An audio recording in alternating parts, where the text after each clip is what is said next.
TRS పార్టీలో ఉన్న మాదిగ సామాజిక వర్గానికి చెందిన మాజీ ఎమ్మెల్యేలు, ఒక అతనైతే అసలు ఆయన జీవితకాలంలో కూడా ఎమ్మెల్యే అవుతాడో కాడో తెలియదు, కానీ మాలలకు సంబంధించినంత వరకు 5% రిజర్వేషన్లు చాలా ఎక్కువ, వాళ్ళకు అత్యధికంగా ఇప్పటి వరకు లబ్ధి పొందిర్రు అని చెప్పి ఆయన మాట్లాడుకుంటూ వచ్చిండు. అదేవిధంగా చెప్తా ఉన్నాం, అంటే బీఆర్ఎస్ పార్టీ మీకు ఒక విషయం మేము చెప్పదలుచుకున్నాం. మీ పార్టీలో ఉన్న మాదిగ నాయకులతోటి మా మాలలను తిట్టించే ప్రయత్నం చేస్తూ ఉన్నారు కదా, చెప్తా ఉన్నాం. ఖచ్చితంగా ఇది మీ పార్టీ మా మాలలను అవమానించిందిగా మేము భావిస్తూ ఉన్నాం. ఈ రోజున మీ పార్టీ బీఆర్ఎస్ పార్టీ ఖచ్చితంగా మాలలను అవమానించిందనే విషయాన్ని మేము గుర్తు చేస్తూ ఉన్నాం.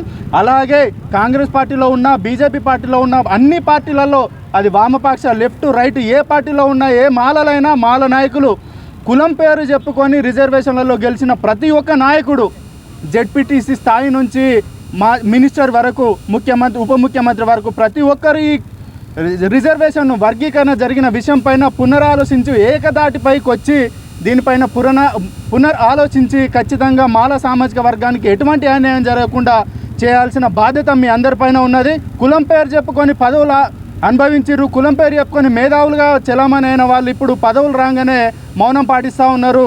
రాబోయే రోజులలో కులం పేరు చెప్పుకొని ఎవడైనా పదవులు అనుభవించాలనే ఆలోచన ఉన్నా కూడా రాబోయే రోజులలో హెచ్చరిస్తూ ఉన్నాం. మా మాల సామాజిక వర్గంలో ఉన్న విద్యార్థులు, యువకులు, సమాజం మొత్తం మిమ్మల్ని గమనిస్తూ ఉన్నది. రాబోయే రోజులలో మీరు ఖచ్చితంగా ఏకతాటిపైకి వచ్చి మీ మధ్య ఎన్ని వైషమ్యాలు ఉన్నా పక్కన పెట్టి ఖచ్చితంగా ఒకతాటి మీదకి వచ్చి ఖచ్చితంగా దీని మీద చర్చ చేసి రాబోయే రోజులలో మాల సామాజిక వర్గానికి, విద్యార్థులకు, యువకులకు ఎటువంటి నష్టం జరగకుండా మీరు ఖచ్చితంగా ఒక ప్రణాళిక సిద్ధం చేసి గవర్నమెంట్కు ఖచ్చితంగా ఇది చెప్పాల్సిన అవసరం మీ పైన ఉన్నది. మేధావులుగా, నాయకులుగా మీ అందరిపైన ఉన్నది. కాబట్టి ఖచ్చితంగా రేపటి నుంచి చెప్తా ఉన్నాం, అన్ని పార్టీలలో ఉన్న రాజకీయ నాయకులారా దీనిపైన మీరు స్పందించకపోతే మిగతా పార్టీలలో ఉన్న మాదిగ నాయకులు అంత స్వేచ్ఛగా స్పందించినప్పుడు మీరెందుకు స్పందించలేకపోతా ఉన్నారు అనేది మేము ఖచ్చితంగా మిమ్మల్ని అడుగుతా ఉన్నాం.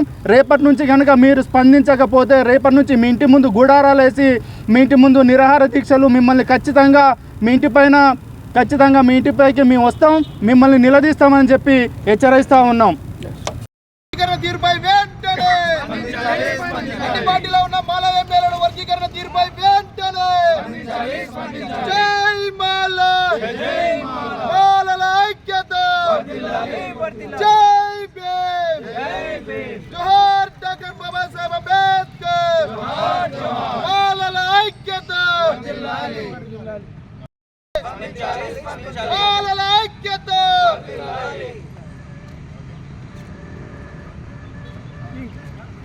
జై మాల, మాలల ఐక్యత, జై మాల. అన్ని పార్టీలో ఉన్న మాల ఎమ్మెల్యేలు వెంటనే, అన్ని పార్టీలో ఉన్న మాల ఎమ్మెల్యేలు వర్గీకరణపై వెంటనే